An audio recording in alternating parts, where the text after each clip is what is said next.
This is for the nerds, this is for the brainiacs, this what we deserve.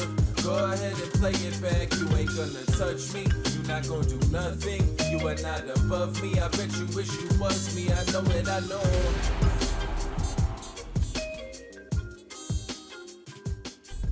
What's up, everybody? Welcome back to another episode of the Only Friends podcast. I'm here joined by my squad, as always, young Mr. Tice. You're not here with your only friends. Hanging out with the tortoise. Friends. Who's trying to get that intro out. We're joined again by our special house guest, Henry. He is a house guest. He's going to be joining us for a minute. I've been enjoying these, man. We've been enjoying having you to the day. Yeah, it's nice. You're with us through PSPC, so you're pretty much, free labor at this point. Mm-hmm. It's mad that the future PCA main event champion is also, on the pod. As well. That's nice. I'm a little bit too humble to just accept you guys are privileged. these glories, but thank you. I appreciate that. It's a blessing and an honor. I have done well in the PCA in the past, so Have you? Yeah.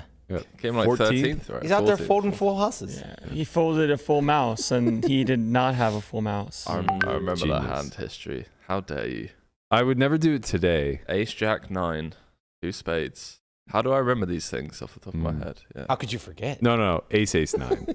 Ace, 9, 2 spades. Yeah. Yeah. Turn king, river jack of spades. Yeah, to be fair, it's fine. It's fine. It's pretty hard to find a flush there. It's fine. Yeah, it's whatever. Every time Berkey goes against everything he believes in and decides to just make that hero fold, he's just always wrong. It's like I'm gonna do it. I'm gonna be disciplined. I'm just gonna fold because this is the right thing to do. I'm just go against everything I believe in. Fold. Nah. It's true. When I make hero folds that I'm confident in, they tend to be right. When I make hero folds that I'm just like, I don't know, man. Like, how do you have worse than a full house here? It just seems difficult. And then you're just like, well, no one would ever play a flush like this. Yeah. All right, I fold. It's assuming that or gets you in trouble. That somebody could do something. Well, we just got demonetized for the day. All right. Thanks, Guapo. It was on All for right. 2 seconds. We can't put star stuff up, man. That's not stars. That's Doug Polk. It's still stars.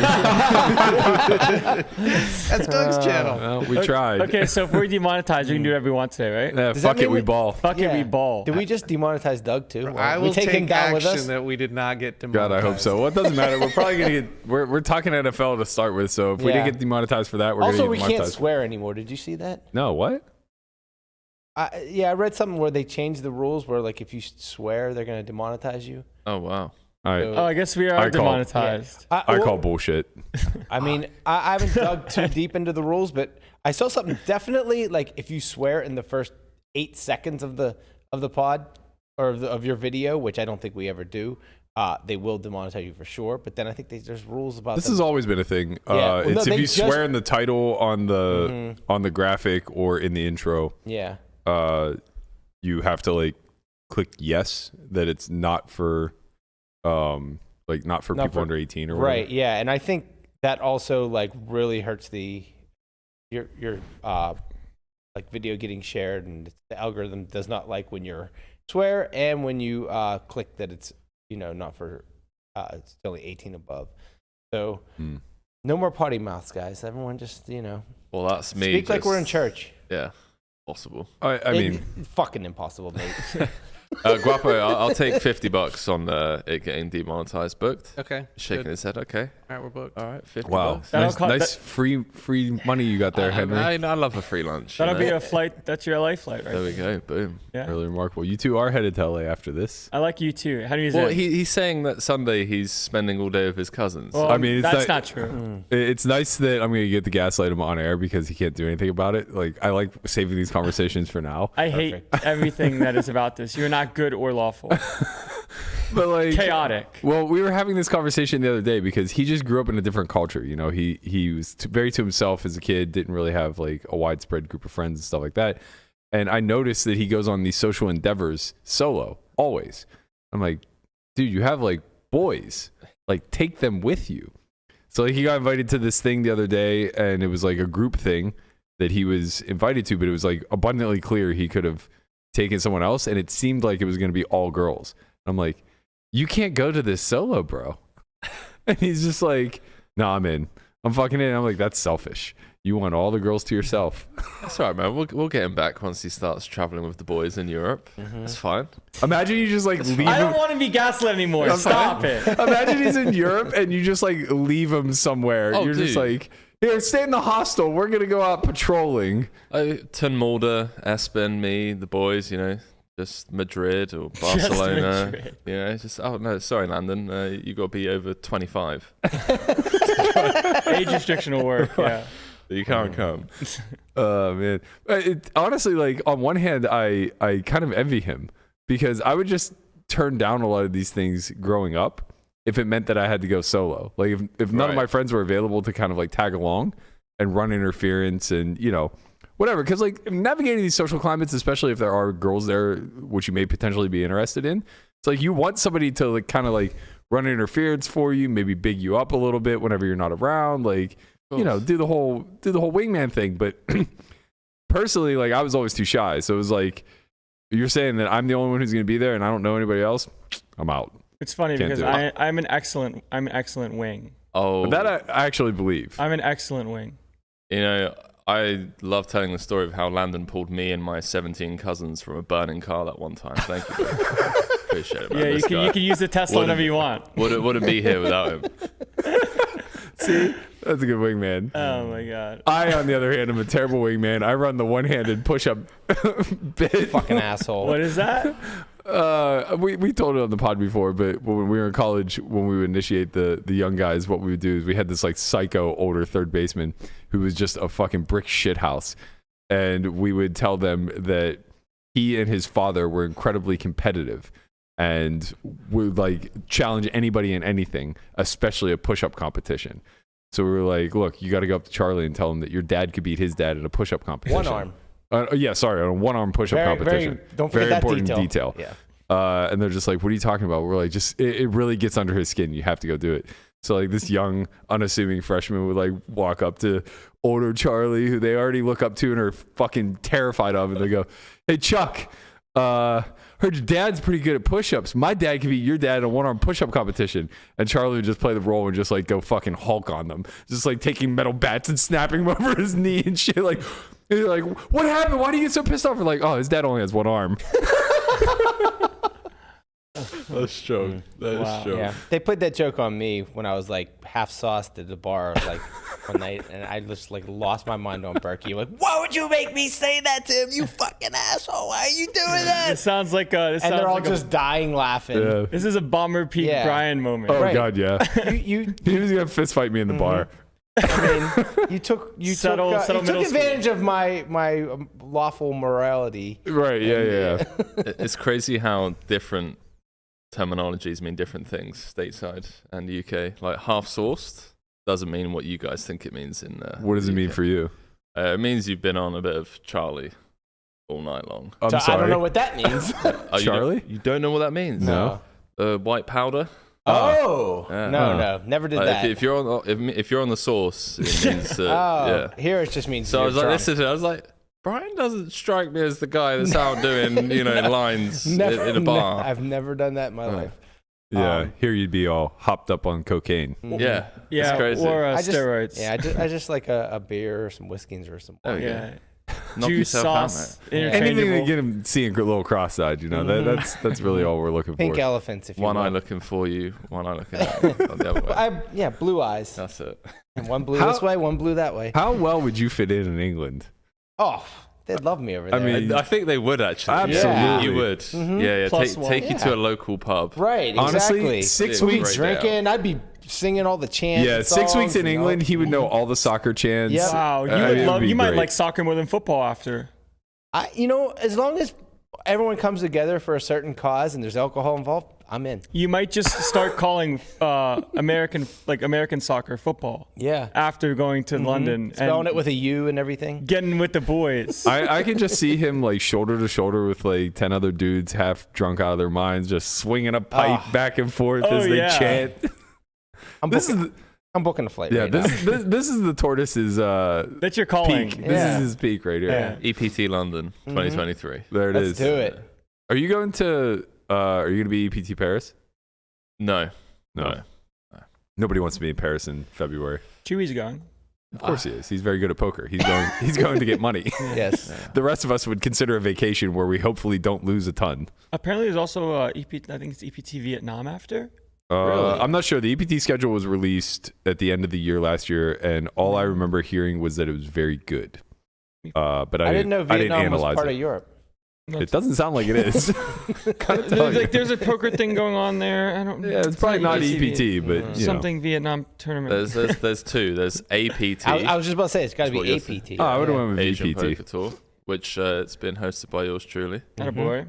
That's going to be 9th until 12th of February. First time ever going to Vietnam. Never been. Oh, you are going? Yeah. Oh, okay. Where are you headed to after that? Thailand. Not APT. So my plan is to come back here and just continue grinding, like basically 3 months at a time until I either get married or. So you'll be gone basically February till May. Come back for the series. February till like end of April. I signed a lease on a place in Phuket, so I'm just gonna go and train Muay Thai for 2.5 months. World traveler, I love it. And then come back. That's You're fun. welcome to join, by the way. It's like I got a 2-bedroom place just so like friends, if they want to come and see Phuket, can just come and join for a couple of weeks. I love that you're looking at me as though I have I know you're not. any I'm just level like- of that I'm just freedom. like looking around. I want to make sure everyone feels invited. I don't just want to look at you. Like everyone's invited. Like you wouldn't plan a trip to LA and then not invite your friends. Exactly. Like I wouldn't book a 1-bedroom Airbnb if I was going to LA for the weekend just in case one of my homies wanted to join. I'd never do that. perhaps somebody from, I don't know, 6,000 miles away who's kind of looking to get out of the house. Not really. He's locked in. He's trying to figure out his life. It's figured, man. He's going to Phuket. Yeah. Yeah. No. So I booked in, and then like I said, hopefully It's just marry someone so I don't have to leave this country. 'Cause It's I so love this funny. country. It's so funny because hearing you speak reminds me of just how much fucking freedom and autonomy you have in your 20s, in spite of not having like the wealth that you're after. And the irony is that being in a different position, much older now myself, I feel like I have all the freedom and autonomy in the world. You do. Well, to a degree. I can't just pick up for 3 months and go to Phuket. Yeah, you can. Not really. You actually can. It'd be very hard Trust me, you can. It would be very hard to do all the things that I need to do from half a world away.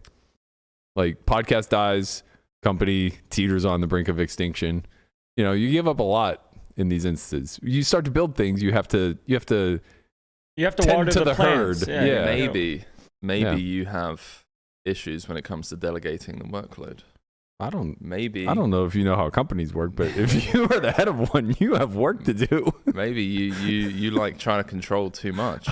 Trust me, man. I would love to just put this thing on fucking autopilot and not touch it again, but that's just simply not how things There's work. a difference between an autopilot and an off switch. Yeah. Right? Yeah. I mean, Well, You press the button, we're going down, man. I was gonna say I'm not so sure that there is much of a difference with our current state. Like I think once you reach your like max growth potential, then perhaps like it's easier to kind of step away, set a bunch of systems, and just bring in money that you expect year over year. But when you're just like still in that growth phase, you're reinvesting. It's expensive. Got to make good, crisp decisions. the good thing is starting a daily podcast. That's what we're all about. like if you came to Phuket, you would never leave. That also seems like a So problem. this is entrapment. Like 100%, you're the type of person that would just fall in love. It's like I'll tell you gym, sunshine, and hot women everywhere. I'll tell you what. I won't even speak for myself. You can ask Brian if you think that's true. It's not true. No. No. Huh. Berkey likes the comforts of home in the USA. Okay. Fair enough. I think I would struggle to make it a month. Mhm. I think the exact opposite would be true. That's interesting. I'm very much I'm still homesick being in Vegas. Yeah. Yeah. Like 14 years later, he's like, Pittsburgh. Right. And it's like should I move back to Pittsburgh? and it's only getting to a point now where it's like this is now enough of a home base where when I'm away from Vegas, like then I'm homesick for both Pittsburgh and Vegas. Literally the first 5 or 6 years that we lived out here, Berkey's like, this is my last year. I'm moving back to Pittsburgh. Like every single year, it was just like by the third year, we're like, No, why do you keep saying that? You're not going back. But in his heart, he I felt tried like he so was hard. moving back. I tried so hard to leave. Yeah. After 2010, I had money, and we were all moving out of our starter house here. And my only stipulation moving into the new place was that I needed a big bedroom. And we ended up at a place where the backyard was sick, but the bedrooms were like fucking closets. I was like, that's it. I'm out. I'm moving home. You guys suck. I'm out of here. I can't do it. I got a 1-bedroom apartment. I've never been more depressed than the 9 months I lived by myself, and I never made more money in my life. Yep. I just like somehow tripled my bankroll in that time period, and I was like, I guess I have to stay. Yeah. Good thing you did. Yeah, woe is me. All right, we have a few things to talk about today before we get into the main topic of the discussion, which will be morality in poker, and I'm sure you guys can't wait for that. Big shout out to Charles Hennes, Henes. I wanted to shout him out too, but I had no idea how to pronounce his last name. God so I was damn hoping it, man. that you would do it. Always fall. You're supposed to be my number one, Hennes? man. You're supposed to be my number one. Come on. No, it's got to be double N for Hennies. No, That's true. Hens. Hens. All right. Anyway, shout out to Hens. Charles, type your name phonetically in the chat. He's going to type Henes. Just like it's spelled, idiots. Big shout out to him for the super chat. We appreciate you. Yes. Prior to that, we are going to discuss a little bit of NFL, and I know that there are some people who are going to be like, this isn't a sports show. I don't want to hear it. Well, you know what? That's fine. Go ahead and mute us. We'll be back in 20. And we'll get into the morality of poker. Shout out to Joey Oshiro. Sending my love from Hawaii. We appreciate you, man. Thank you for becoming a member for the second month in a row. We have a lot of shit going on in the NFL. Kind of like one of these stories that's impossible to ignore. It's that big of a deal where I think that, even people who don't follow closely are probably talking about this type of stuff. End of the day, NFL's business. We know that, right? It's organized in such a way where the owners are looking out for the best interests of the collective company, so to speak, as well as their both individual benefits. So we had this tragedy happen on the field. Was it last Monday? Or this past Monday? Monday. So this past Monday, player collapses on the field. He ends up having to get intubated, resuscitated on the field, and is still in the hospital now. He has since not fully recovered, obviously, but he's now breathing on his own. Making a lot of progress, especially last night. They took the breathing tube out in the middle of the night, and then he was actually able to get on FaceTime with the team, which they were obviously ecstatic.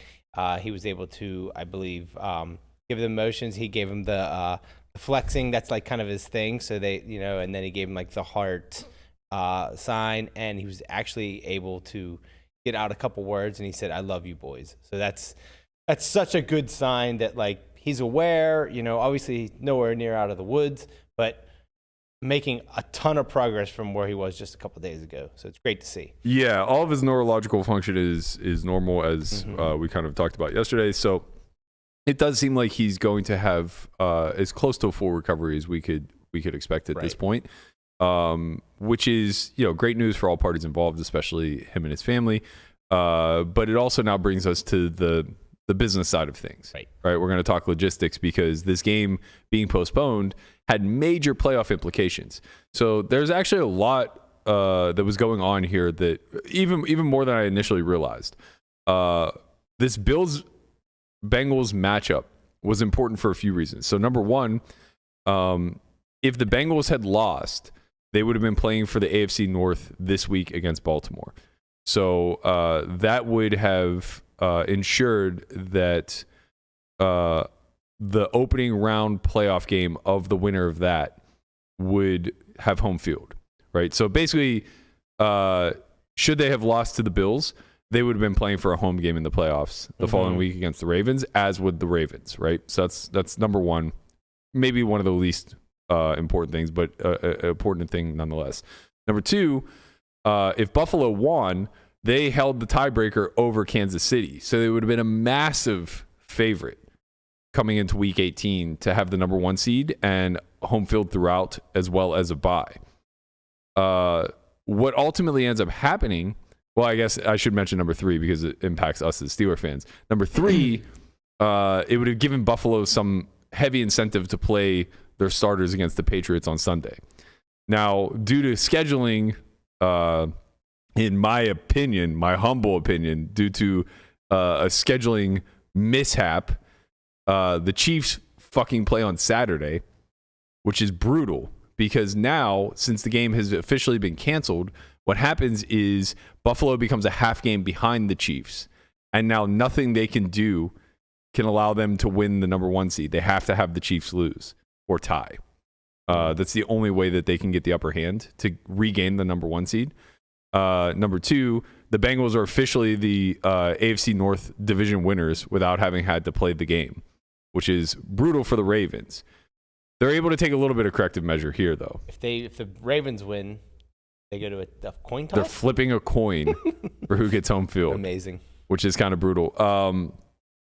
Well, I shouldn't actually say that they're doing this. They're voting on this today. Right, correct. This is what the NFL proposed. Correct. Now that the owners have to vote on it, approve it, there could be tweaks to what actually happens in the end. But it seems like they're going to have a resolution today, one way or the other. Today, and then at the end of Week 18, we will know everything that's going to of course. unfold.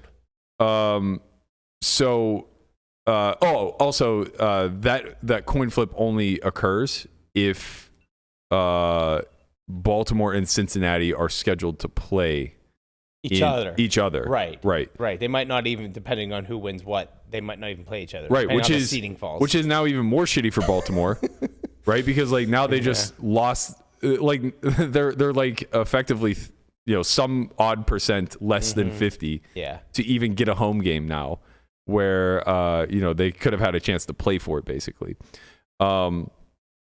The first scenario that is most important is dealing with the number 1 seed in the bye. So if Buffalo and Kansas City both lose, reading them all. If Buffalo and Kansas City both win or tie, the AFC Championship, should they play each other, would be at a neutral site. I think that's relatively fair. Right. I think the problem is that they're not addressing the actual bye. But at least they are addressing the home field advantage that Kansas City would just be defaulted to, especially when they lost. This is the real problem, is that they lost to Buffalo. So Buffalo more than earned this, even though they are effectively a half game behind. Right. It's kind of brutal that they're losing the so-called tiebreaker here by playing one fewer game. Scenario 2 is Buffalo and Kansas City both lose in Week 18. Baltimore wins or ties. In which point that would also result in a Buffalo Kansas City neutral site should they make the AFC Championship. So what would happen there would be Cincinnati would then become the number 2 seed, and Buffalo would become the 3, but they wouldn't punish Buffalo for it, I think. Or sorry. That's I said that wrong. Buffalo and Kansas City would still be the 1-2 seed. Yeah. Because Cincinnati would have lost to Baltimore.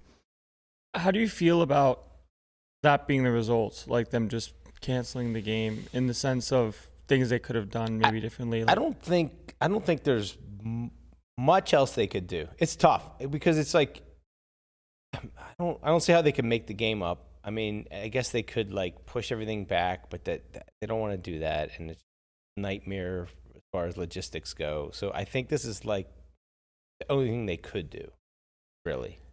Is there a way that the game...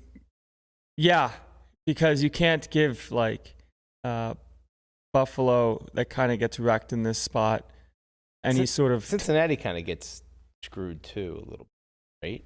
No, they win the benefit. North now. They benefit, right? They auto-win the North. By this game not happening, one team gets an advantage. But if you give another team an advantage... They auto-win the North, but they might not get home field advantage. Well...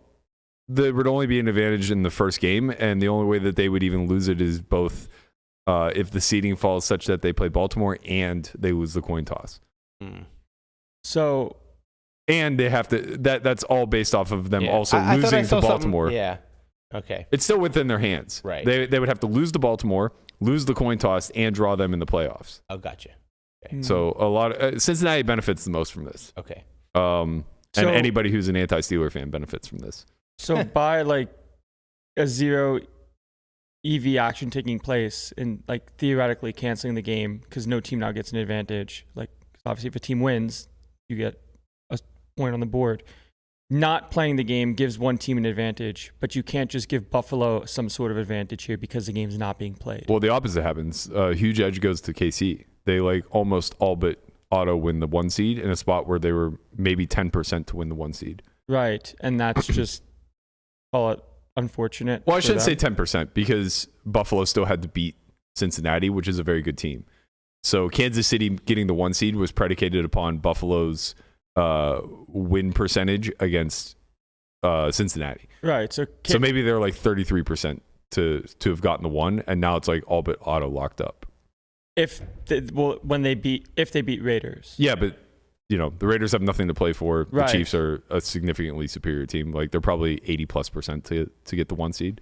Yeah. So it's just big W for Kansas City here. It's kind of like a situationally. flip, right? Like they might have been like 30% to get the 1, and now they're like 80% to get the 1. Yeah. So kind of unfortunate, but I think the Raiders coach really wants to get a win, and they are division rivals. So I think they're still going to play hard, but we'll see what happens. PR spin Dr. Tortoise. The Raiders are going to try to win this game. They might. And I think the Bills are going to want to like go out and win just for all the circumstances surrounding what happened. is there a chance? Is there I a think way? the Patriots are fucked. I don't think they're going to win. I hope you're right, but is there a way? I'm trying to find ways where the Bills will play their starters. Is there a way where if Buffalo loses and Cincinnati wins, that Cincinnati gets the higher seed than Buffalo? I think that's true. I think Cincinnati becomes the 2 and Buffalo becomes the 3. If it goes Chiefs win, Buffalo loses, Cincy wins. Oh, I put this chart in the. Did you see that? I just put it in. Ian Rappaport tweeted Pre-flop chart chart. it was the pre-flop chart. It kind of is into Discord. Pre-game pre-flop chart. It would be so if Kansas City wins, New England wins, and then Cincy wins, the seeding would go Kansas City 1, Cincinnati 2, Buffalo 3. Okay, so they do have something to play for. Right. Okay, this is good. Fuck Right. New England. Yeah, and then so So the Steelers are back. Steelers are Right. back, baby. Right, Steelers are back. That's what I'm saying. They do have something to play for. They will play because just listening to like a fantasy football podcast, they were saying play for the people that are playing in Week 18. They said play your Bills. They're gonna play. Play your Bills. They're gonna play, and they're gonna play tough. So that's good. And I think everything. I really think I feel bad. I don't feel bad, but for the Patriots, they're done. They can't win. They're not going to win. All I'm hearing is the Steelers are going to the Super Bowl. 100%, baby. We're on to the portion. Oh, who was it? What's the guy's name on the NFL Network? Italian guy. He's always on it. I forget what his name is.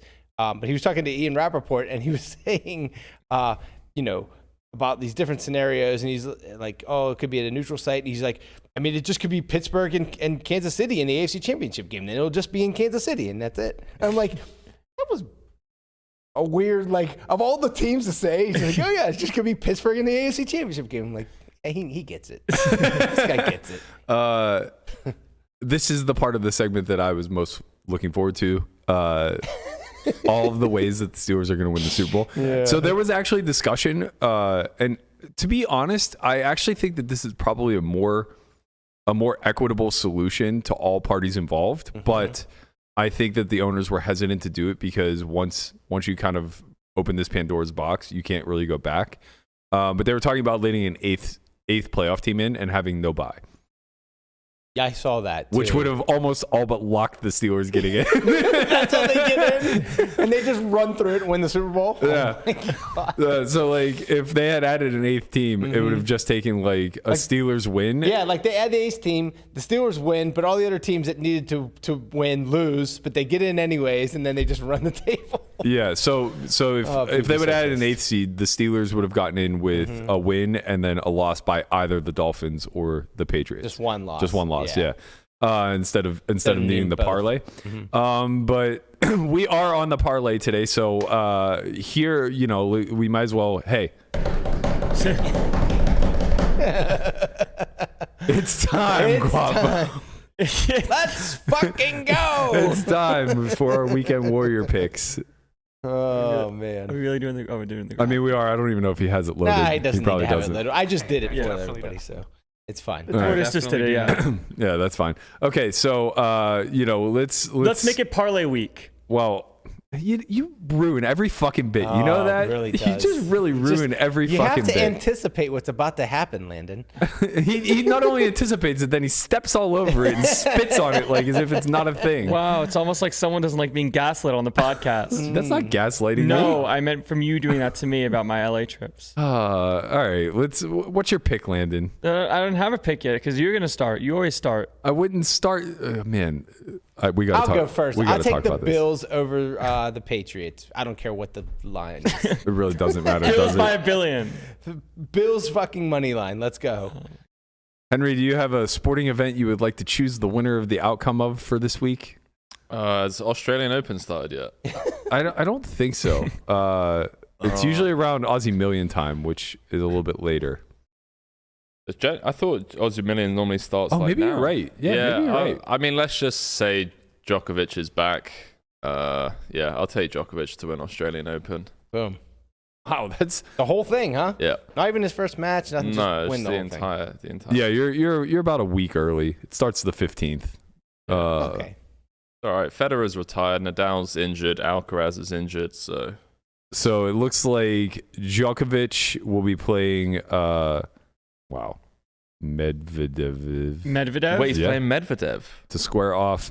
Oh no, this is something else. I was gonna This say, was the I was sub- gonna say, bro, if that's first round, that is unfair. That's like This- first v second. This in the is world. apparently this is in the semifinals of another event. Hey, yeah, it's like A warm-up event, if you will. sure. The prelims. Guapo, you got a pick?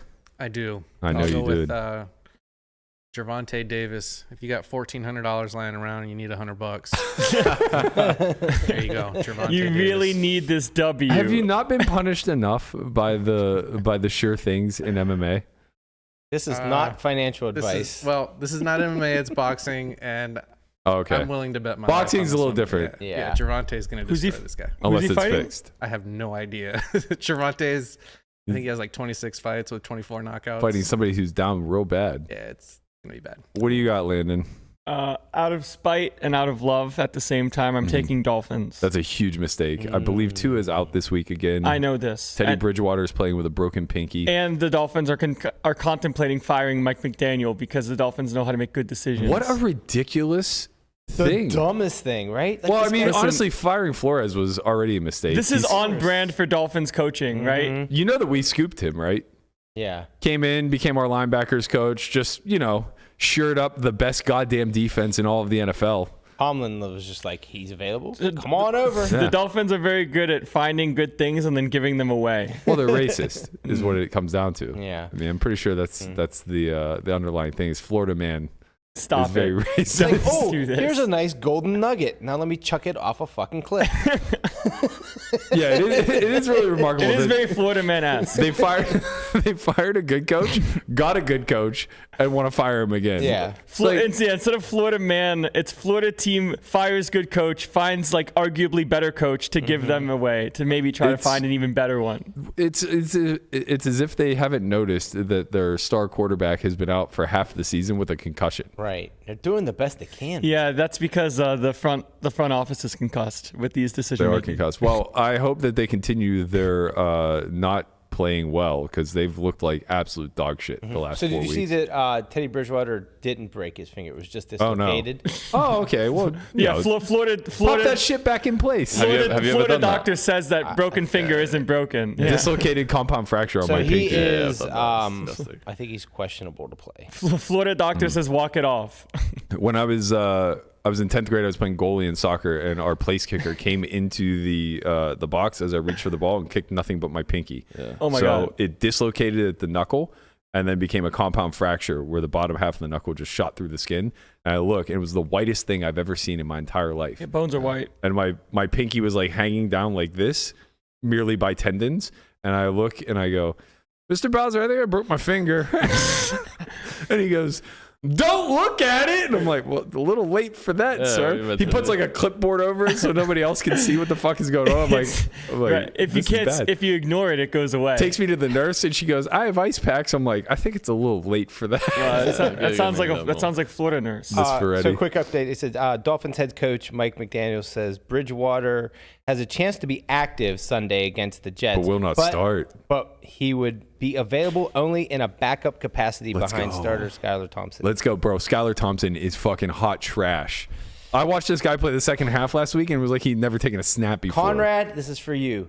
Jets, Jets. Yeah, let's go. All right, so I'm going to give you my Weekend Warrior pick to click. This is going to be the best pick I've ever given you. I'm on pins and needles here, Berkey. By the way, I just want you to know I'm 6-2 since we started this fucking Weekend Warrior thing. Because as I said, the Steelers are going 7-2 down the stretch, and they're living up to that prophecy. So not only do we have the Steelers beating the down bad Browns this week, which is a fucking lock of the century. Bet the goddamn farm on the money line minus there. 21.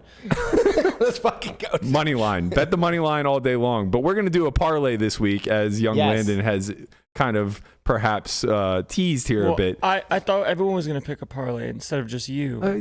Do any other parlays really fucking matter? There's one parlay, man. Right. There's one parlay. Steelers, Bills, Dolphins, money line. Oh, sorry. Steelers, Bills, Jets money line. Exactly. Djokovic. And Actually, for some extra free money. we're not going to wait 3 weeks to fucking... Do you hate money? The Super Bowl will be over by the time the Aussie Open ends.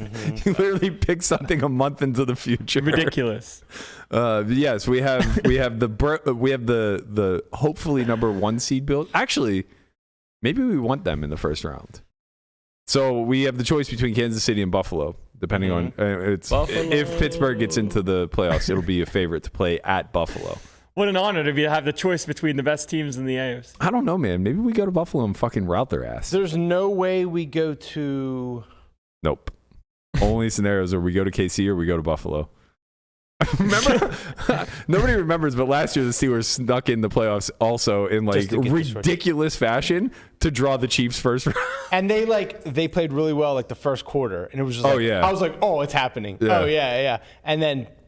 the cream rose to the top, and they just... Fuck it. We ball. I'll relive it. Let's go again. I want to see Pittsburgh in Kansas City. Let's fucking do it. Can you imagine how pissed the entire NFL or the entire, outside of Steeler Nation would be if the Steelers sneak in and then just go into Buffalo and just wreck them and win. Just knock them right out. Bro, right? It's happening. This is a different Steeler team than the first half of the season.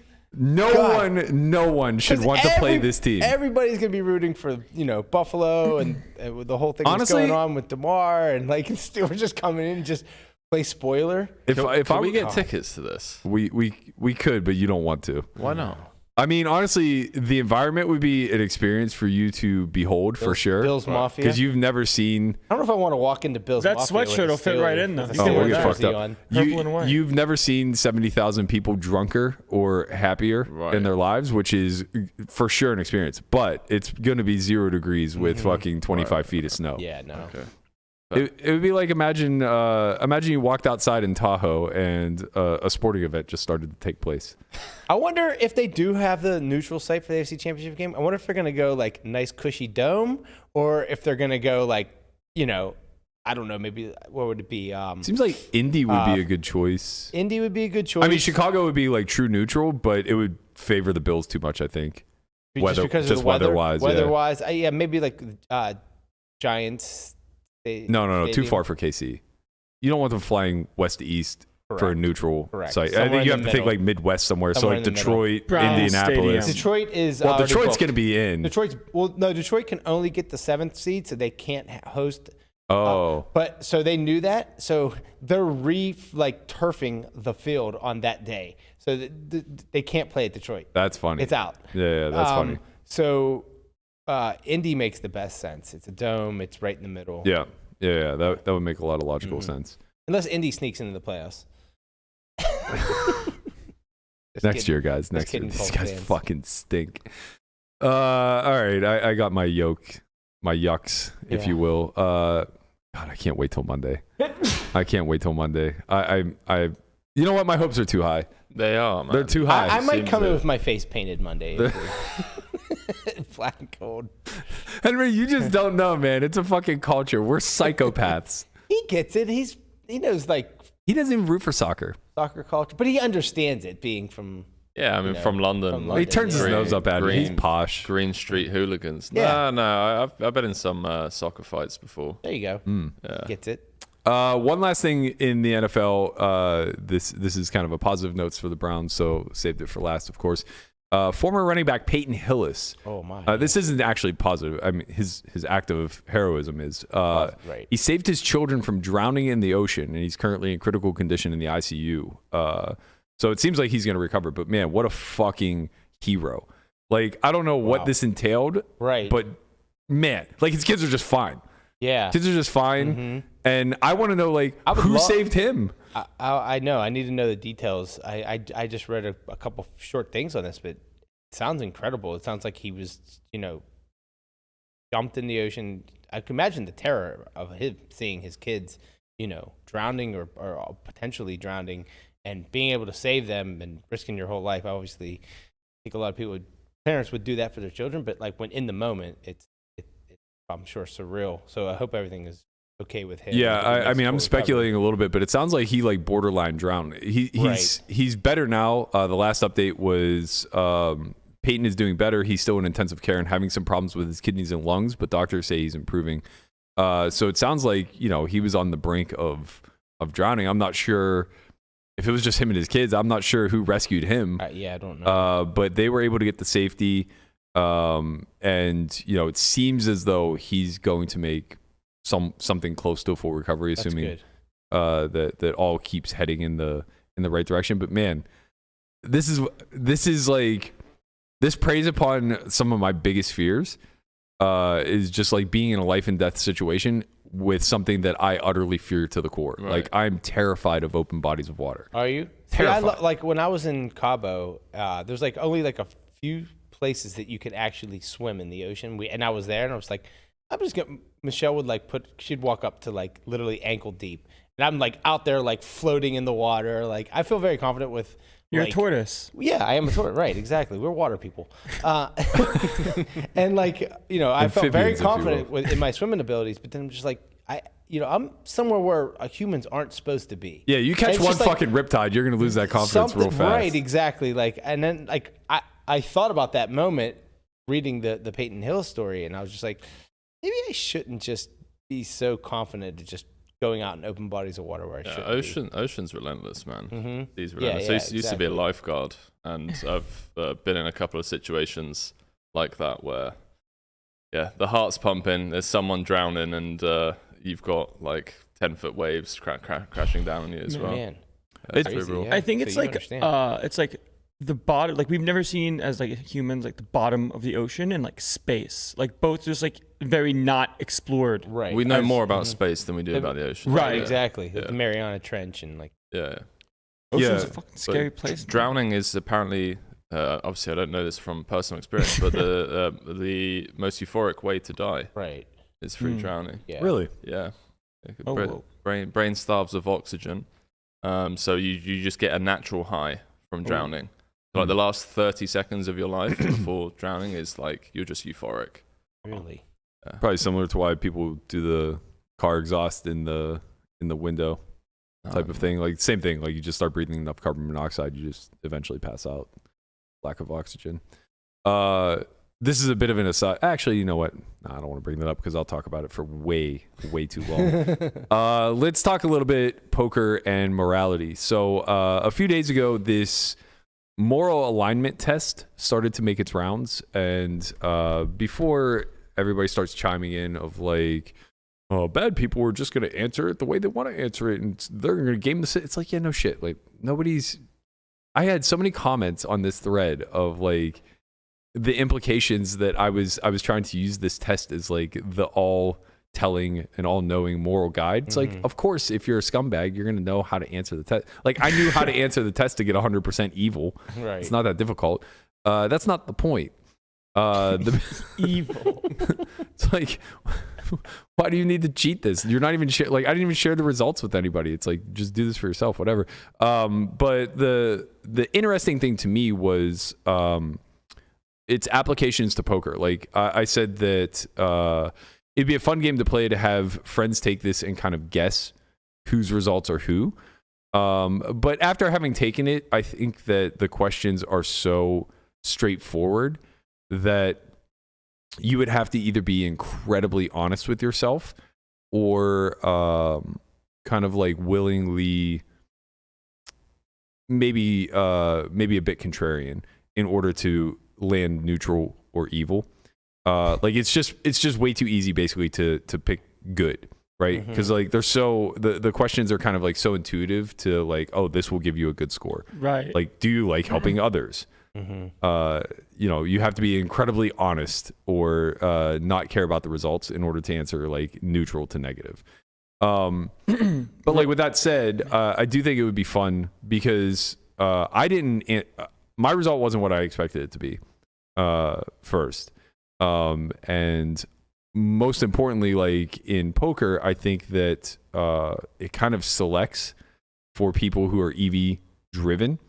And if you answer this in a true way where you're only concerned about personal EV, you are going to skew a certain way. Like I kind of see this moral alignment test similar to a prisoner's dilemma type of proposition where good equals cooperative, which equals cooperation on the prisoner scale dilemma, and evil equals defecting, right? So the selfishness. And we know what those equilibriums look like. We know that the cooperation equilibrium is actually higher EV for all parties involved, but it comes with the expense of trust, where there's actually risk involved. So it's kind of not a true equilibrium, right? Because you can't assume trust. Whereas if both players defect, that's actually the truest equilibrium, but then both players are equally punished. Yeah. Right. So it's this weird, the prisoner's dilemma is like a weird logical thought experiment that kind of demonstrates how humanity got to where it is through the power of trust, but also how gaming trust can get you even further ahead, because the ultimate equilibrium is you defect and your partner trusts.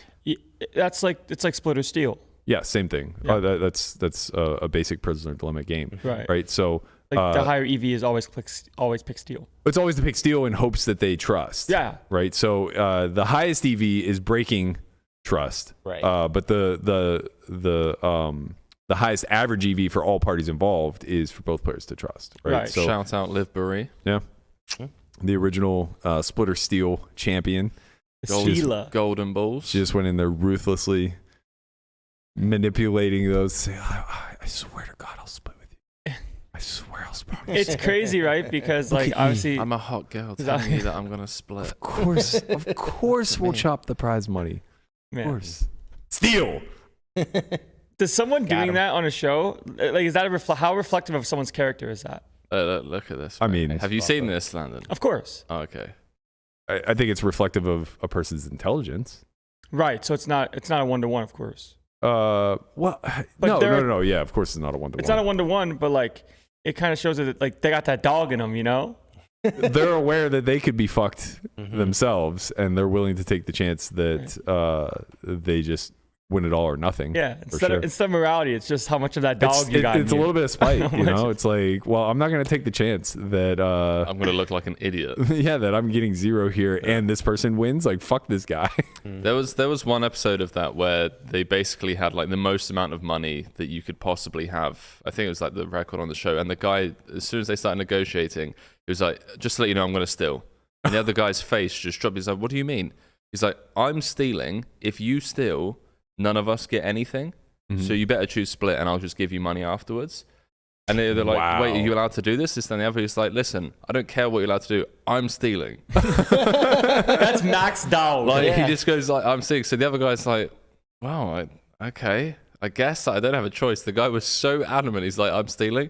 And then obviously they both turn around and split. And they ended up splitting it on the show. But like he was just like, the only way I can ever trust this guy is by taking control of it, right? Wow. And just saying that I'm gonna steal it. That actually might be the most I don't want to say altruistic thing, but like that might be the most manipulative thing I've ever seen in my life. That's some 3D chess, right? Yeah, there. that's like the most manipulative thing I've ever seen in my life for the greater good of both people. Yeah. Right. Like, how can I get him onto specifically an equilibrium where we actually chop up the EV? Yeah. And like now he selfish or selflessly knows that he could have stolen and taken it all. Right? Gutted. Yeah, I mean, he basically just he's just the like hair flip is amazing. he's just like, I can't trust this guy to chop this money with me, so I'm going to take matters into my own hands. I'm stealing. If you want to steal as well, we both leave with nothing. Right. Take it or leave it. Yeah. You either have to trust me, or we both leave with nothing. It's strong. It's strong. I would have ended up with all the money there. That's because you're chaotic and evil. I would have been like, look, man, I don't know what kind of psychological warfare is going on here, but like, I have to steal. Right. I would have told him that. I would have told him like, okay, I guess. Wait, but if you both steal, you both get nothing, right? Yeah, but it's just like I would never put myself in a position to like trust a stranger like so that. you would have done what? I would have stolen. So you would have got nothing. No, you I would have got it. all of it. The other guy picked steal. The other guy picked split. Yeah. He said, "I'm going to pick steal." Which made you pick split, and then he picked split. So he tells him he's going to pick steal, but he actually picked split. Yeah. Okay. Yeah. So he kind of like quote unquote did the right thing. Right. But honestly, like I would have ended up with all the money, and then I would have just like I would have slid him a little change. Liar. You No, I would would've. have. You would have. Especially in England where I'm not getting taxed. Like I can actually just chop it with him and not have to sweat it. Yeah, tax-free way to be. I don't know, man. I don't think I could do it to someone. Even though it's like, it's fair game, it's part of the rules, I don't think I could choose steal. I think you could, but you would feel very bad about yourself. Maybe that, yeah. Yeah. No, I don't know. I don't think I could do it. The thing is that I would feel very fine about neither of us getting any money. Right. I would feel maybe some guilt of me winning and them losing, but if that were the case, I could always rectify it. What if the guy said to you, "I'm picking split"? That's what they do, though. That's the strat. That's why Liv won. Right. Yeah. Because everybody goes in there and goes like, should we split it? And she was just like so like Bambi-eyed, batting her lashes, going, of course we should split it. I'll be happy to split with you. And then they get gutted. Well, I'm just like playing the Henry logic game of where he is at. If you knew with 100% confidence they are clicking split, do you pick steal? No. I would be more inclined to split if I had 100% confidence. If I knew for 100% that they were going to split, then I'd split with them, yeah. Yeah. Well, they're doing you a favor. They're giving you all the EV, right? Like if they're absolute, like let's change the rules of the game. One player is allowed to actually choose and reveal their choice prior to making your decision. So you have perfect information. Wow. Right? Like they're willingly giving you all of the EV. In that instance, like I would of course want to just chop. What if that was part of the game? Test. That's this test. Yes. Yeah, I get it. What if you see their answer and their answer is steal? Oh, then fuck them. Yeah, I would steal. Fuck it, we ball. No one's getting shit. Yeah. Like, I'm richer than you already. You're going home empty-handed. Like I would really have to like genuinely like the person a lot. That's true, actually. Yeah, that is true. Like if I wanted to give them a gift, then yeah, it would be like, okay, I'll split with you, and I you think can take all the money. That's what it would come down to for me. Is like unless I loathe the guy, then I'll split it with them. Yeah, you just say, you know what, you can take it. I'm just gonna pick split. Right. So basically, if it's a dude, I'm also gonna pick steal and fuck him, and then if it's a girl, I'm gonna pick split and like hope that I can get dinner out of it. This guy. It's because you got that dog in you. Uber's on the way. Do you want to go and spend this cash? Definitely have a better chance with the dude for sure. But that example that you just gave actually is pretty reflective of this moral alignment test. And it speaks to the greater conversation that I want to have is, does poker pre-select for quote unquote, and I put it in quotes because I think that, when we talk about moral behavior, it's loosely defined by what society deems to be moral, not necessarily what math deems to be moral or otherwise. But do you think that poker pre-selects for non-cooperative behavior? Let's put it that way. So in this test, evil is selfish. Right. No idea. Off the top of my head. Well, let me give you guys the results to the poll and tell me if you're surprised, agree, or disagree. So I said, how do you think the top 10% of the most successful poker players would score on this moral alignment test? Here's the poll below. If you think they would fall neutral, just leave a comment. I don't think anybody left a comment. So the choices were good chaotic, good lawful, evil chaotic, evil lawful. And to better clarify what that means, good chaotic means that you abide by moral behavior, but not necessarily are bounded to laws. So if you believe a law to be irrational, then you will operate for the greater good and sacrifice lawful behavior. A good example of this would be, let's go back to the times of segregation, and you believe that all men are created equal. So you would break laws in order to give better opportunities to people of color. Right. So that would be a good example of good and chaotic. Good and lawful is that you hold yourself to a high moral standard, but well within the constraints of the law. Evil chaotic would be that you have no regard whatsoever for other individuals. You're very selfish and self-motivated, and laws don't apply to you. And then evil and lawful are that you are very self-motivated, but you do so within the rules.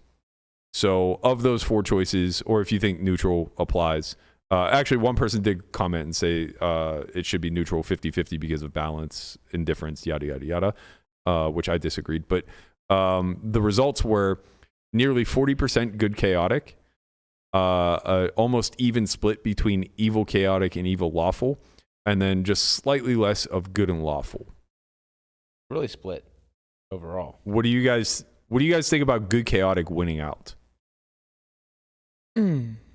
So they basically do what they want within the constraints. Sorry, fuck. Beyond the constraints of the laws. Yeah, I think people are like, so they're overtly good.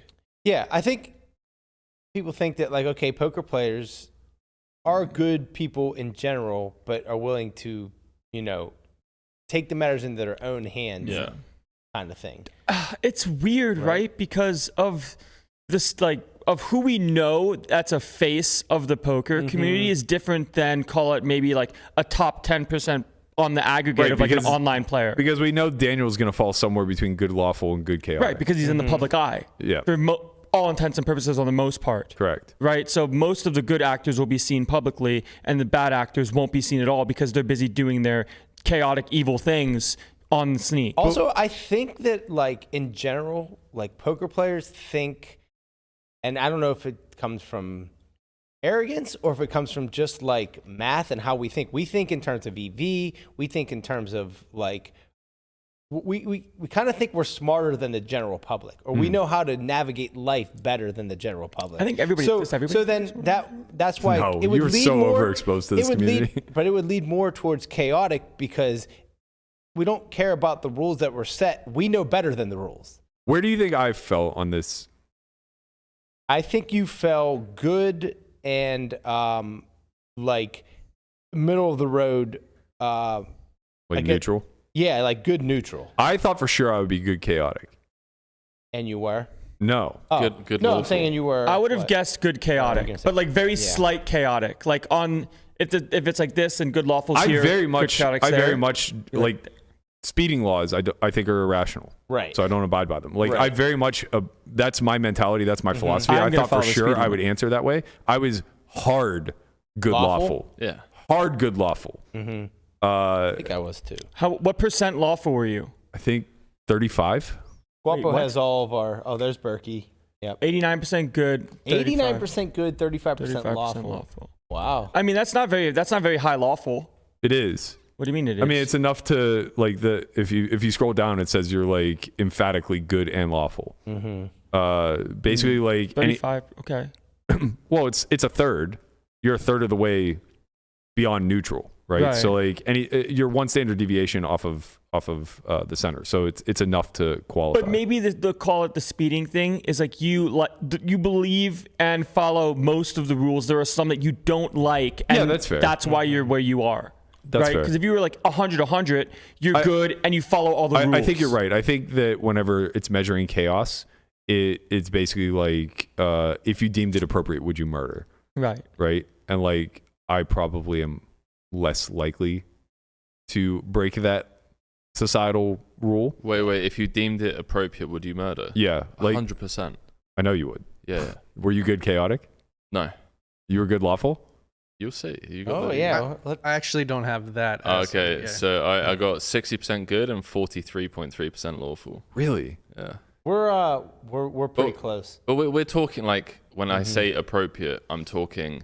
I walk into a room, you guys are all being held hostage. No, and that's lawful. No. I'm saying like think in terms of like eye for an eye. Right. If you kill somebody in defense or to save somebody else, that's lawful. That's lawful. No, okay. like your daughter, Is your it- daughter was raped by somebody, and Yeah, he's you just found- dead. You take- He's and- just dead. Yeah. Right, like that's not lawful. Right. Okay. Take the law That's into your chaos. own hands at Yeah. that point. Yeah, he's just dead. Yeah. Like, I'm going to jail.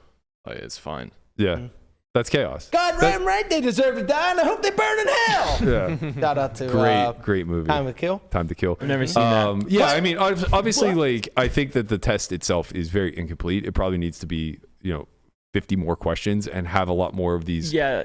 It should just have like these moral problems, right? Like the train dilemma of there's 100 people on one track and one person on the other, and it's you get to play God. Yeah. Do you choose one life over 100? That type of stuff. The other one was help you 10. choose. Or 5. Well, whatever. It doesn't matter. Yeah. Well, there's a difference between 10 lives and 100 That's lives. the utilitarian, right? Yeah. Anyways. It's always. Wait, what? It doesn't matter how extreme you get. Does it? Are you sure? A billion versus 1? You always choose the larger number.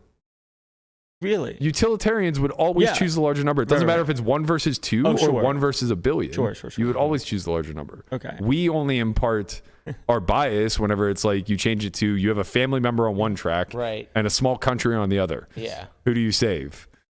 Do you think that everybody has a number? Because like obviously you're not talking straight utilitarian. At this No, point. man. I think everybody has a number where if the choice where you save your loved one or the world. Right. Yeah. Yeah. Then it's they like sacrifice your their loved loved one one. or 2 people you don't Listen- know. Almost everyone's going to say save their loved one, and then if it's loved one or Listen. a million people. A hero will sacrifice you to save the world, but a villain will sacrifice the world to save you.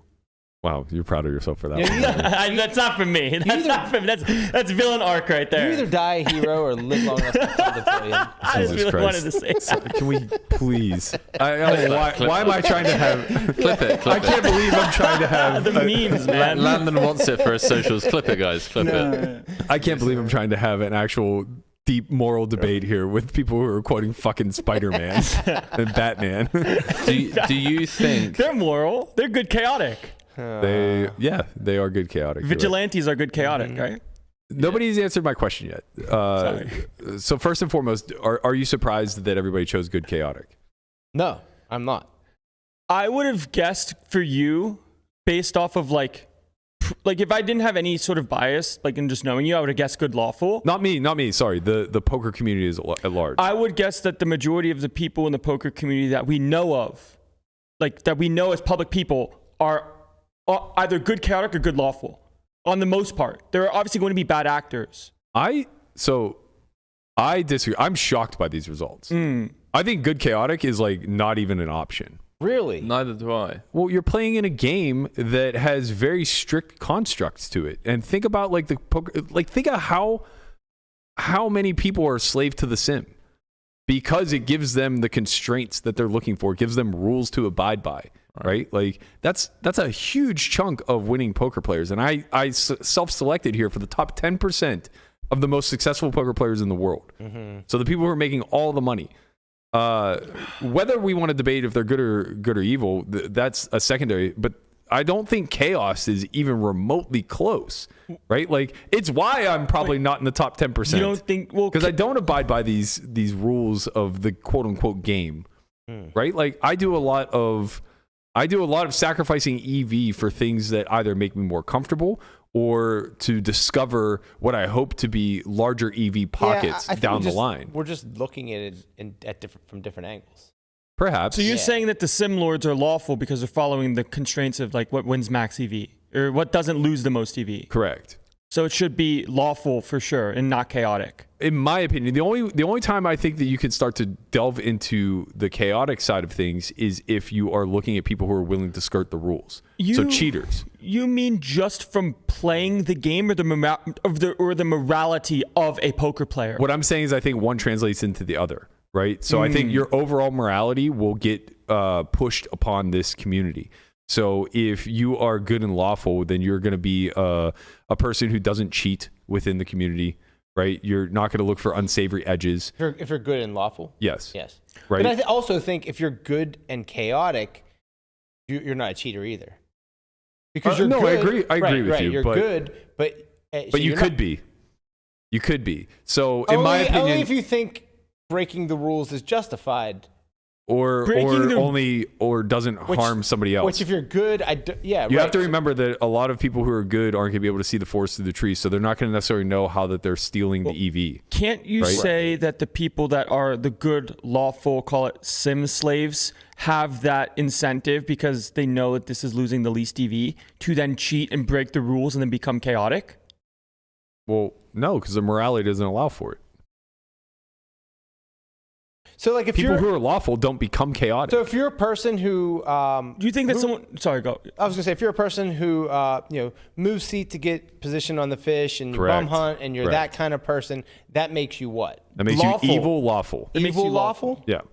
Evil because it's acting in self-interest only? Correct. And not for the greater good. Correct. So you're acting on self-interest within the rules. Correct. And I would have thought that poker self-selects for evil lawful. People who look to maximize their own personal EV within the constraints of the rules. And that's... But like, what about people that, like, how many of those 10% do you think have access to RTA or use pre-flop charts in game or use RTA in game as well? They're going to be the Alis that fall evil chaotic. Yeah. And you don't think that most on the online arena and winners and people that we don't know are going to be evil chaotic? It's possible. I don't know. That's what I'm on the impression of. Because if you know from like the sim stance that these will... Following this perfectly will give you a like zero EV loss theoretically. If you have all of the answers, you'll use them. If you're acting in your best interest for yourself while breaking the rules as well, because you're following the rules of the game by following the sim. That's why I said like if you're good chaotic, it doesn't necessarily mean you won't cheat, because it's easy to just like follow the populace. So say you're good, but you understand that you only abide by rules that are rational to you. Well, if you decide that using preflop charts is fine, but the site that you're playing on has decided that it's against their TOCs, you're probably just going to use preflop charts. You're still a good person. And this is something that the reason why I want to have this conversation is because this is something that like we often paint with a broad brush of black and white, right? Where a guy like Bonomo is a great example. As a youth, he justified multi-accounting, right? And at the time, it was probably somewhat popular. And he certainly probably fell somewhere in the neutral to slightly evil side of things where he like knew it was against the rules but didn't see anything wrong with it. Correct. So he was chaotic, but we like to paint it as evil. Right. So it's just very likely that he was neutral, chaotic. Like you can be chaotic and good. Right. Where people think if you're chaotic, then you're right. I would make an argument that he's evolved into good neutral, good lawful, maybe through experience, through just getting older, or like also just through getting caught.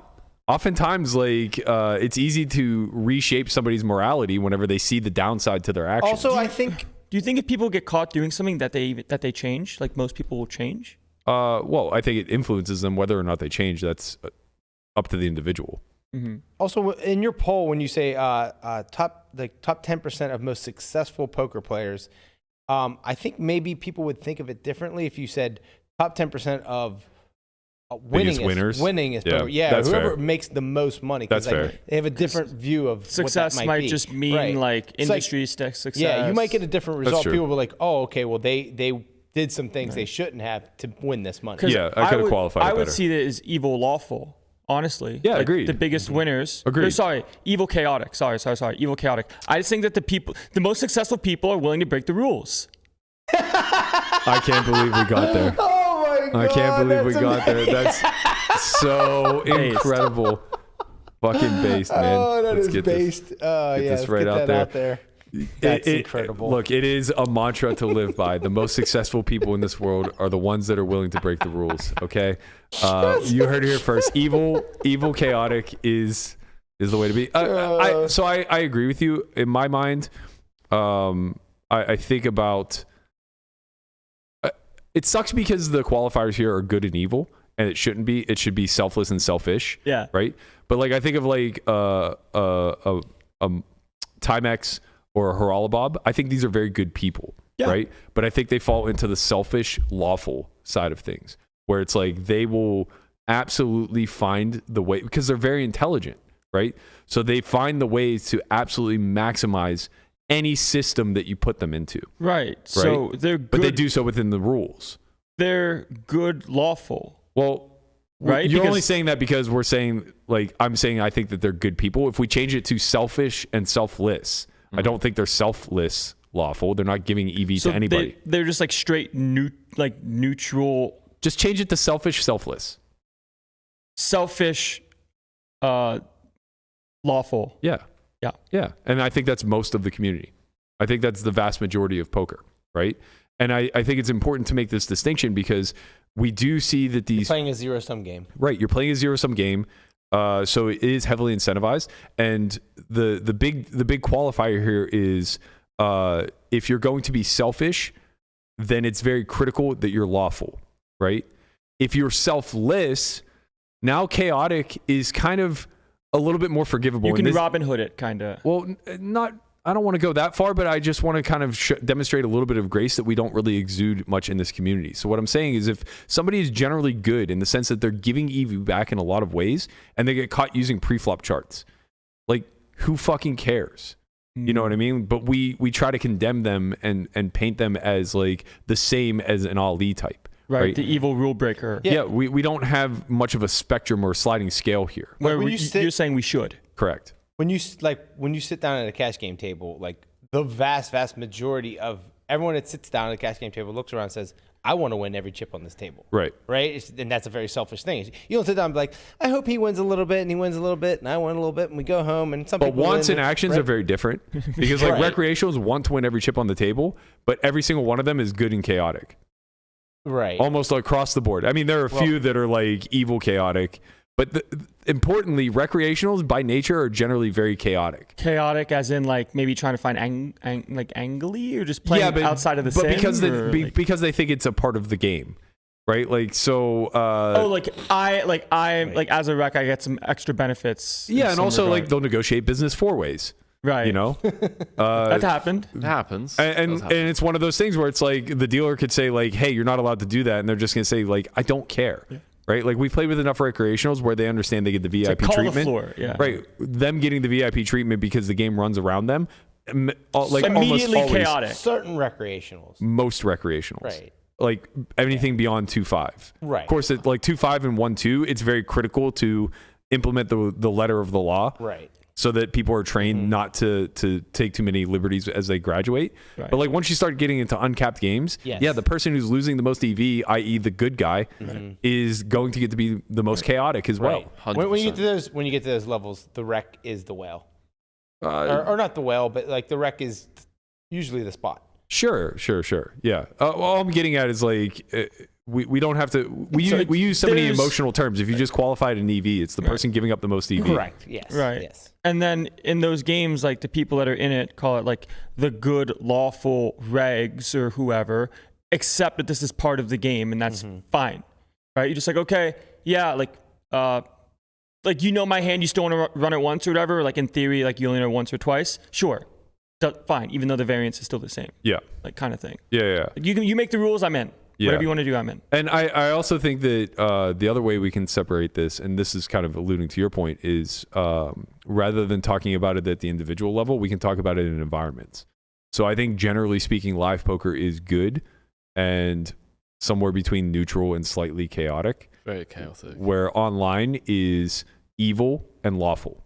Well, it skews slightly lawful. Let's put it that way. You think the majority of online players are lawful? I think almost everybody who plays online is, by this definition, selfish, right? I don't want to keep saying evil because it's not the right portrayal. Right. They're selfish, right?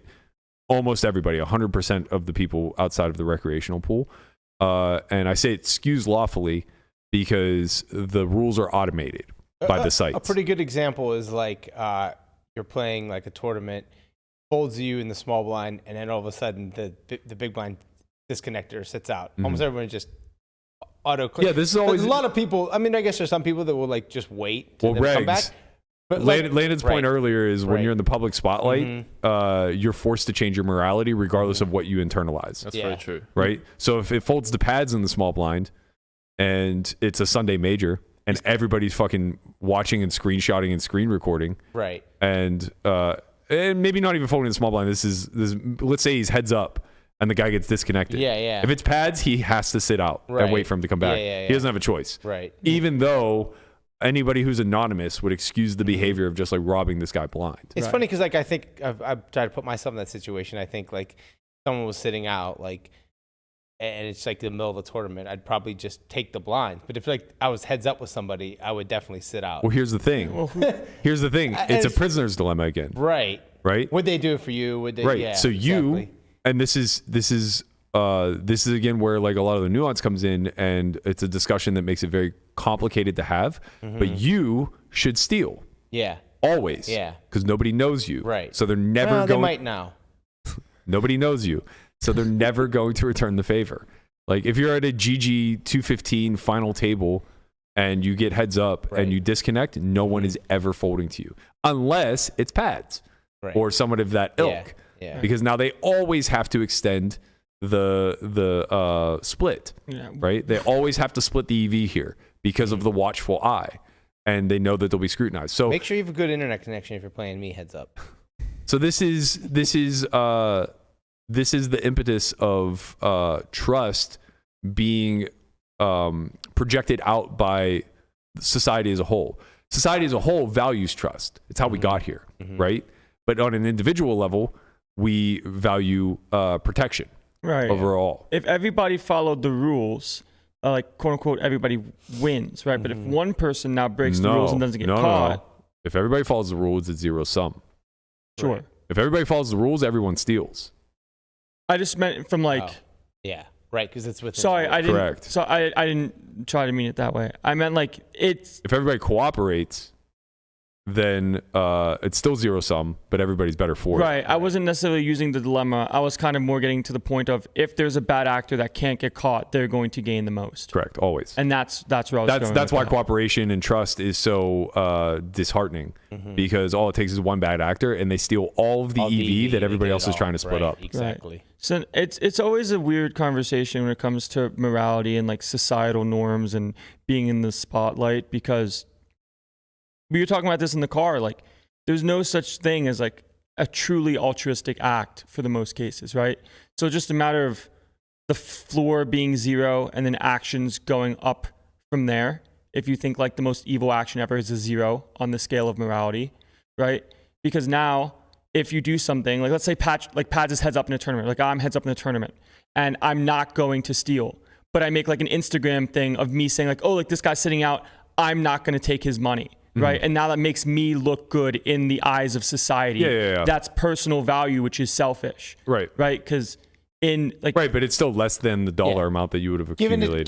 Giving money to charity and then making sure everybody knows about it. It's like, Classic. Similar. Even just giving money to charity still has some internal benefit. Like there is no true altruistic motive, Right. Because we're just driven by dopamine. And it makes you feel good and to these give other to happy others. chemicals. Yeah. Tax write-offs. But like, so the example I gave, Landon was asking me like of a good example of good chaotic, and I said like Martin Luther King, and he's like, was that truly altruistic? Like he benefited from it too. I was like, yeah, but he gave his life for it. So it's like it's a cost risk or cost benefit analysis where it's like, sure, there's always going to be some upside to doing good, but is it greater than the upside of doing evil, or just even remaining neutral? Like if he just does nothing, he clearly has greater life upside. He doesn't die, right? But he impacted society to the point where like he's a legacy forever. It's almost like you have to see these actions with the self-motivating qualities baked in, and then using that as a constant throughout, and then looking at the action as an individual, right? Because then if you take the common denominator away from self-motivating things, you now have acts within themselves. And it doesn't really matter, like take away the source of who it is, but the action in itself. Is the action selfish? Not is the person or selfless. Is the person selfless? That doesn't matter. Is the action by itself a selfless one? Right. If that makes sense. Yeah. I think that is probably a good way of framing it, because to your point, there is always by default, just by proxy of being humans, there's always some like positive benefit towards any cooperative action that you take. Like that again, that's how we evolved. Our brains are wired in a way to want to cooperate. Yeah, even if it's just at a tribal level, right? It's just a matter of like how does it scale, and we know it doesn't scale well, which is why the prisoner's dilemma exists at all. Right. Otherwise, we'd all just like communism would reign the world, live in harmony. Yeah, would all live in peace and harmony, and there'd be no wars, and everybody would just split everything accordingly, and nothing would ever get done. Yeah. And that's the great conflict, is that in order to have progress, you have to have motivation. Well, in order to be motivated, you have to have an unfair distribution of not necessarily wealth, but benefits, right? So I think poker is very much a microcosm of this. And I think like specifically live and online are kind of very separate entities of the, I don't want to say the extremes necessarily, but more so the, if we draw a line down the center and call it neutral, they are very closely overlapping each other. It's almost like a Venn diagram of an overlap at the neutral point, right? Right. Like the extreme side of online is very much chaotic and bot city. Yeah, right. And the extreme side of live is like 1-2 checking it down 5 ways, or chopping a tournament 26 ways. Or like, well, that's in the sense of everyone being good, right? Because they're obviously going to be like the outliers of the colluding in live and like deck marking and all that shit that just naturally exists. Evil chaotic will always exist, right?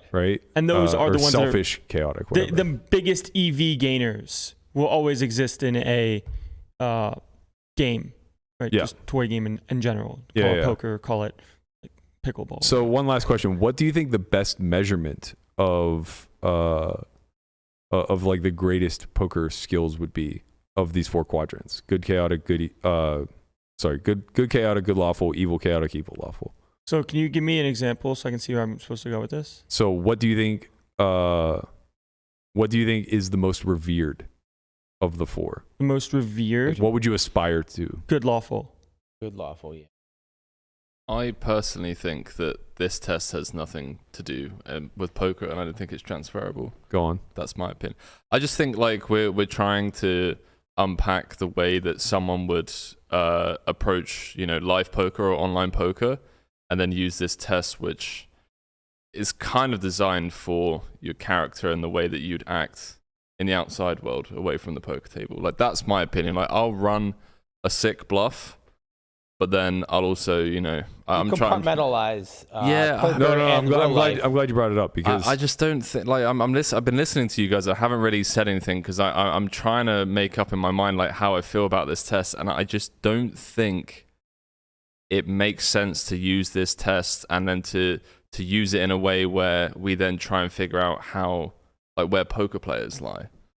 So I agree with the way that you framed it. That wasn't the conversation I was trying to have. So what I'm actually speaking to is, if you look back over the course of your career, all of the decisions that you've made that were gray.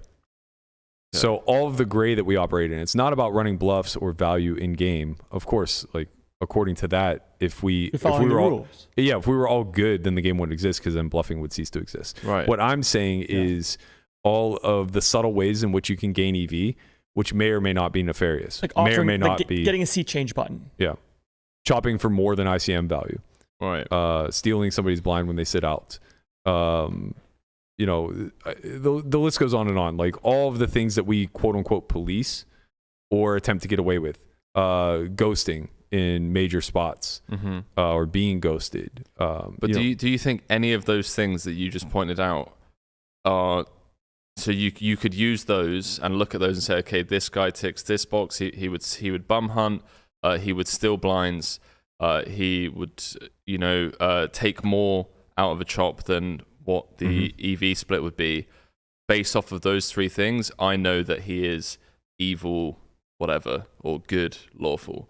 I don't think it's transferable. I think that I could I could be wrong, obviously, but my assumption is if we gave him this test, he would fall under lawful, right? And he would trend Selfish. neutral, selfish. Right. The problem here is that we're using these terms good and evil. I was gonna say maybe that's why I'm just getting like my mind's a bit like good, evil just doesn't feel like the right word. Correct. Like from a strict poker playing EV standpoint, I would aspire to be like selfish, lawful. So I would do whatever is in my own 100%. best interest within the constraints of the rules. Guy sitting out, that doesn't affect me, right? Raise. Yeah. But with the moral construct and like the public platform type thing and like who I want to be as a person is different than just strictly poker. That's the biggest point that I want to make because I think that there's only a sliver of us who are operating in the public domain and we're held to a different standard and a different set of rules. 100%. I think the vast majority of players think and operate the way Landon just spoke. Mm-hmm. And I don't think it's conditioned into them via the game because I don't think no matter what, Brian would operate that way. Like, I think every time a situation like that presents itself, he actually goes through the moral quandary in his head. And maybe I'm projecting a little bit, but like that's how I was when I was anonymous, right? When I was just a nobody, I would always go through moral quandaries of like, well, who does this, obviously this benefits me, but at what cost to who? That is true. But like also, I mean, it's kind of funny because I really am like like an unknown, but like, at this point, I am on this podcast, and people do know what my screen name is now. Not a lot, but so like that does run through my mind that like when I'm playing now you have to be on better behavior. Like 12 months ago when I would play, nobody knew who I was. Maybe a couple people could make the connection because my name's Sulfur Bry, but like now I think that I do wonder like, okay, how many people at this table know who I am? Which it's not zero anymore. Right. Yeah, and that's an important distinction. But like if you're on an anon site where you're just a number, right, yeah. that's the biggest test here. I think if you're just playing on an anon site where you're just a number, how many of these small edges that can be gained in the gray that from a moral perspective are on the selfish side, not the cooperative side? How many would we take? Right? And I bet. The people that have a name, it would skew towards taking a lot more when you're anonymous as when you're not over the average of all the. The only time that would change is like if you're streaming, right, and people can see. Well, all right, so I mean, I agree with you in a general sense. I think generally speaking, people will skew selfish, that's what I'm saying, right? in general. But I don't think it's always that way. I think like people's morality will tend to show up in these spots, like morality being. Morality being like how they would operate in the overall society. Yeah, I think there's a difference when you can put a face to a name or a face. Of course there is. Of course there is. That's not the debate I'm having. I'm saying that I think like good morality will often carry over. Like if it's just your character, you will take the worst of it in some spots because that's just your nature, right? Like think about all the things that you don't do that you could get away with. Yeah, I agree. Whether you're talking about life poker or otherwise, right? 100%. Think of all the crimes that you could commit that you just don't do. Why? Right? Like if it would benefit you. Like the telling question to me in that list is, would you use counterfeit money if you knew that you could get away with it? No. Right. So like if you're a hard no there, then you're certainly not going to steal from people in an anon game just because you can. But it's not stealing, right? Because it's within the confines of the rules. I mean, you're still taking EV that could otherwise just be neutral. So what do? You just time out until you can't and then click raise? No. You're using the most extreme example. What we're talking about is like you rat hole a game. You button people.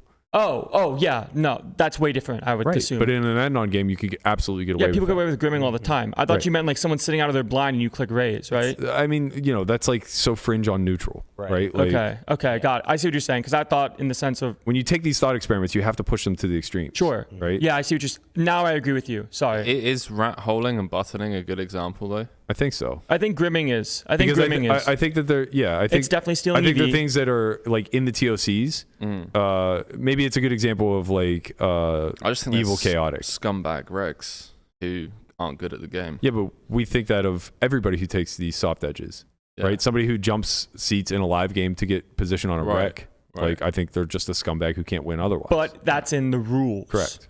Yeah. Landon, what is grimming? Grimming is when like you open sit a table and someone sits you, you get the button first because you sat the table. You play your button and then leave. Oh, Yeah. gee.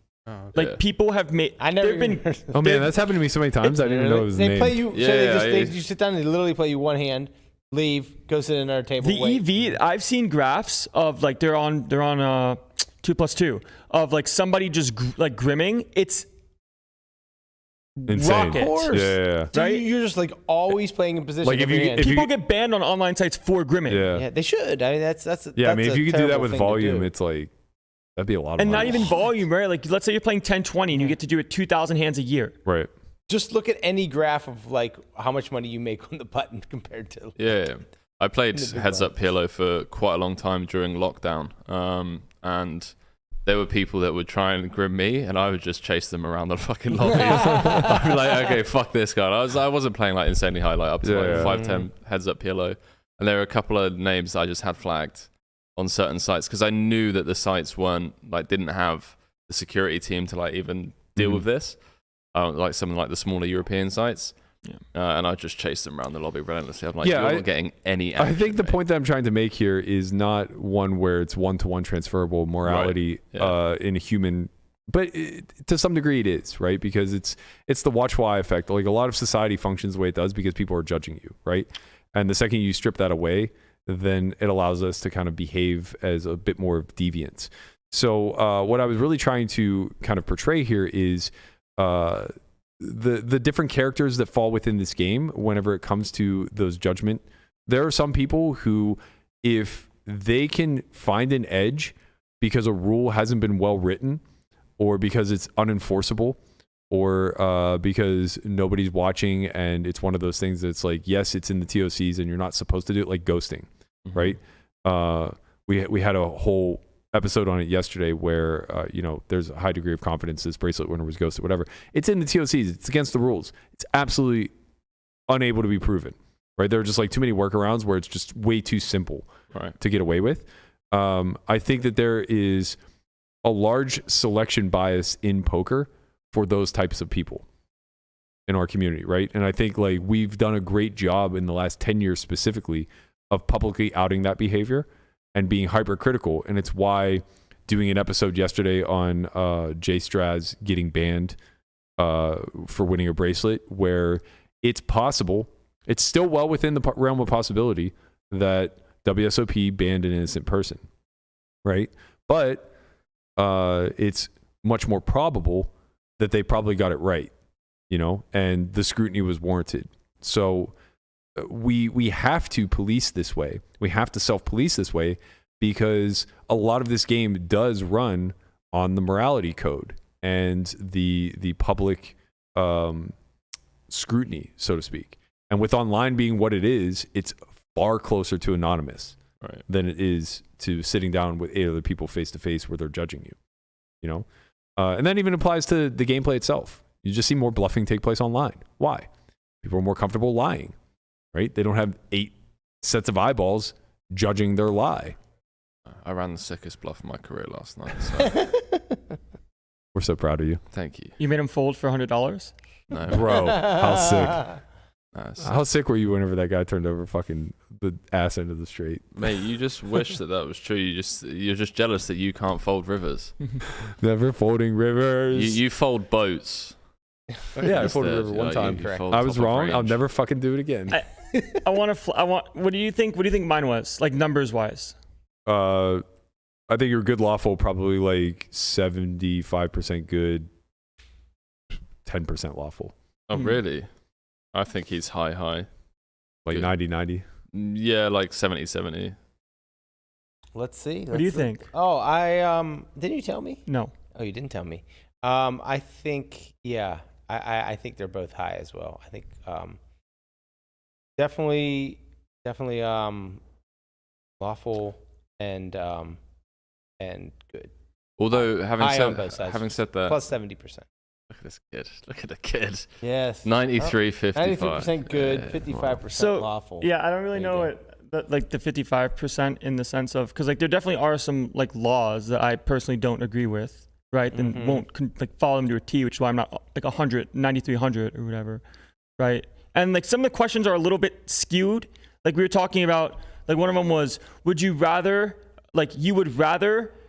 get something for yourself instead of donate to charity, right? And for that one, I remember there was like 0 is neutral, -1, -2, +1, +2. I put +1. Where like I definitely would get myself, but at the same time, it's not qualified as like if $50 gets me X, right? I would rather give a friend that needs $50 than get that thing for me, right? And that's different than just donating to like, the anonymous cause. It's also the difference of intimacy, and this is the train problem too, right? So the example that's often used is people are much more willing to give $20 to a bum on a street corner than they are to donate $20 to an organization that can help feed hungry children in Africa, because it's out of sight, out of mind. Right. Same thing with donating to charity. That's out of sight, out of mind. But if you can hand Brian $20 that does good for him, you feel something much more powerful. It would do good for me. I'll take $20. It's much more potent. Wow. Thanks. Now you only owe me 80. Oh yeah, it's from Action. Yeah, I have to witness Action. Wait a minute, do I have it on me? I do. Wow, it pays it off. Yep. Now if I can get Berkey's money. If I was chaotic, I would just I transferred my debt. No, that was for the pro-am thing I played. You still owe me. God damn it! All you do is cost me fucking money. Don't worry, you're gonna get it all back. You're gonna get it all back when he wins the main. No, I'm still short 20. You know what? Is that it? Wait, what? Still short 20. Oh, you know $100? He was switching. Yeah, Lamana, you know what? And that is minus the 20 that I owe you. So we're square on that as well. Lamana, you know what? This was not staged. This was not. It's not at all. Guapo's got it. Guapo's got what? He's got my debt. He's got. Wait, I've been paying him way too much. Oh Jesus Christ! He has. You know what? He has about $100 worth of flour tortillas. I knew it was coming. I knew it was fucking coming. That's funny. All right, Henry's gonna have $50 for me. Yeah, you know what? Let's just close the show with Henry paying off his 50 push-ups to me. I guess we just have a tab. I might owe 50 to Guapo. I owe you 400. You owe me money. Melissa owes me money. Espen owes me money. Wow, so you have many, many, many tabs, and you also have started a push-up tab. Jesse Silvio owes me money. I got to tell you, wow, you just calling people out on air. And they're obviously friends, like it's whatever. Oh shit, yeah, Jesse, I owe you money. Very funny story about Jesse. I hope he doesn't think this is a call out because I just think it's hilarious. Oh my God. He came snowboarding with me like a year ago. And it was him and Mikey D, and Mikey D paid me for the place like day of, and Jesse, like, you know, just like whatever, he's the most scatterbrained human I've ever met and totally forgot. So like 9 or 10 months later, he just sends me a text out of the blue and is like, dude, I totally forgot. I owe you $600 for that snowboarding trip. Very guilty for that. And I was like, man, thank you. I'm glad you remembered. Like, I obviously forgot about it, wrote it off. I still don't think he sent it. Based. I'm very, very guilty of you that. really hope he's watching, so you get a No, Venmo I truly right don't care. I think it's absolutely hilarious, and he might have sent it too. Like you know, the story's funnier. The story's funnier if he didn't. Yeah. I'm so good with that. I was like, I'll find spreadsheets that I have from like a year ago, and I'm like, oh, I texted a friend of mine, Dan Moran, like a month ago. I had owed him like 400 for about a year and a half. I was like, hey, dude. I'm fairly sure I owe you $400. It's nice when they're those numbers. There are people that owe me 6 figures that I haven't had a fucking text message from in 4 years. So you want push-ups? Yeah, let's get them. All right. What do people think of the socks and sliders combo? Strong. I'm a fan of the high socks and slides, but that wasn't in like middle school. You're embarrassing, sir. You're embarrassing. You have to do 50 right now? I mean, the thing is, he has to pay down his tab a little bit because what's clear is if it keeps rising above 50, he's drawing dead to ever pay it off. 50 push-ups is like a 5-figure tab to him right now. Oh, let's go. Oh, yeah. 1, 2, 3. This is great 4, form. 5, 6, 7, 8. Kill the game Bane, baby. 9, 10, 11, 12, 13, 14, 15. It's great. He had no intention of doing 50 in a row, 18, but now the camera's watching. 19, this is a perfect 20, example of how 21, the watchful eye 2, will 3, change somebody's 4, outcome. 5. He was going to quit 6, 10 push-ups ago. 7. Now 8, we're at 9, 30. Only 31, 20 more, young man. 32, 33, 34, 35. When were you actually going to quit, Henry? 37, 38, 39, 40. 10 more. You got Let's 10. go. You got 10. Let's go. When were you going to quit, 1, Henry? 2, 3, 4, 5. Let's go, dude. Rest break 5 is more. good. Rest break is good. Let's go. Yep. The lactic acid is Yep. building up. The pump is ridiculous. Henry, do it for 5 the more. pump. 1, 2, That was a good one. 3. Oh my god. That one didn't count. You have 3 more. Base still. Henry's got the sickest pump right now for sure. Oh man. Oh, he got it. 3 more. 3 more. Oh, he's doing it. Let's go. 1. Let's go, dude. Let's go. 2. 2. 1 more. You got it. You got it. 3. Let's go. Absolutely based. Let's go, dude. Kill the game, Let's Bane. go. Red Owl. You That can is always killing learn the something game. from everyone. Learn how to do some good push-up form from Henry. Kill the game, Bane, baby. Let's That's go. my new Instagram reel. And on my Tinder profile. So be honest. Now that you're back and a little bit winded, what number did you intend on quitting? Well, when it came to doing 50? Yeah, Oh, well, I know for a fact that I can do 30 all day. sure. When were you planning to quit, though? Here Nobody watching but me. You're just paying me off. right now. No. It's just you and I in a room, and you're paying me 50 push-ups. At what point were you gonna quit? When I couldn't do any more push-ups. All right, so 26. No. He said he could do 30. 31. No, I could like at 30. You saw my form up until 40. Look, I all I'm going off of is when we were in Tahoe and I said you owe me 50 push-ups. He goes, not in a row.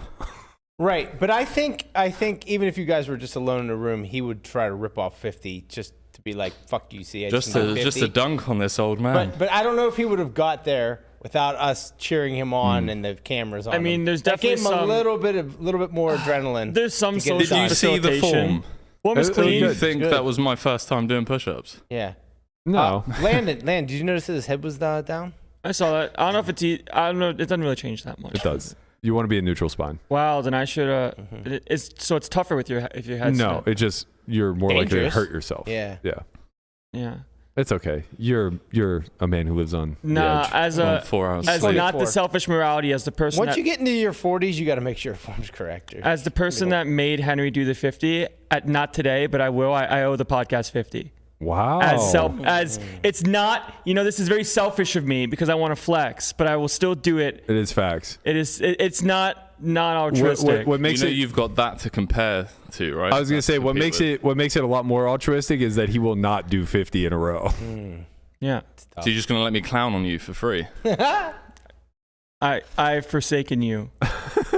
You know what he's gonna do? He's not gonna do it until he's practiced it Bro, like he 50 is- times in the He's garage. going to Yeah. do nothing but push-ups and bench press for the next Yeah. month. Yep. Yeah. And then And one he's day, gonna Oh, hey guys, I'm ready to do this. one day he's just gonna walk in with like this Schwarzenegger pump and just be like, "All right, I'm ready to Walk in rock, with the- baby. Let's go."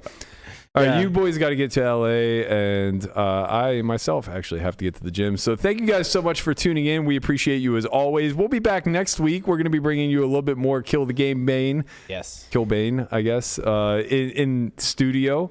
Next Thursday is our 200th episode, so stay tuned for something special that day. Big shout out to everybody who's been a member and has been following along with us all along. We appreciate the support. Don't forget to like, comment, subscribe. If you haven't already, head to solveforwhy.io. We have a new episode of the Mid-Stakes Bible out, as well as 2 seats available for this February's Academy. That's academy.solveforwhy.io. Thank you guys so much for tuning in. We'll be back on Monday. Peace. Go Steelers!